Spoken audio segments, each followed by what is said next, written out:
نماینده فوق‌العاده رئیس جمهور در امور اصلاحات و حکومتداری خوب میگوید دلیل تداوم جنگ فعلی در کشور فقر فرهنگی است. احمد ضیا مسعود روز شنبه در نشستی که زیر نام تحول معارف تحول افغانستان است گفت جنگ تعصبات و خشونت‌های ارتباط مستقیم با سنت‌های قبلی دارد و آن را میتوان با آوردن اصلاحات در معارف حل کرد.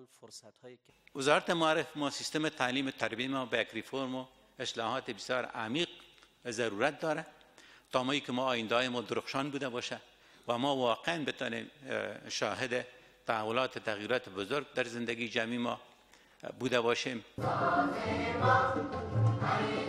آقای مسعود میگوید چرا افغانستان با وجود این که کمیت وسیع در معارف دارد اما کیفیت ندارد. در این حال مقامات وزارت معارف افغانستان میگویند 4 دهه جنگ و ترقی به یک بارگی سبب تضعیف کیفیت در معارف شده است. محمد ابراهیم شینواری معین این وزارت میگوید اگر به آن توجه نشود بحران را به میان خواهد آورد.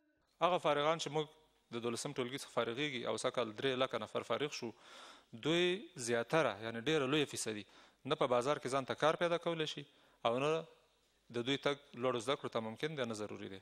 نو دغه بل مشکل دی چې په راتلونکي کې یو لوی ټولنیز بحران به د بیکاره زده کوونکو یا فارغانو او یا تعلیم یافتگان وي. در این حال دانیلو پادیلا معاون اداره یونسکو یا بخش آموزشی علمی و فرهنگی سازمان ملل متحد در افغانستان میگوید آنان مشترکاً با وزارت معارف استراتژی 5 ساله را برای حل این مشکلات تدوین کرده‌اند. وی میگوید کارهای بیشتر باید انجام شود و ما برای دریافت مشکلات اساسی و اصلاح بیشتر تعلیمات با حکومت همکار هستیم. در این حال احمد ضیا مسعود نماینده فوق‌العاده رئیس جمهور در امور اصلاحات و حکومتداری خوب میگوید اگر حدود 10 میلیون متعلم افغان به گونه اساسی تدریس شوند انقلاب به میان خواهد آمد و کاستی های چندین ساله را جبران خواهند کرد.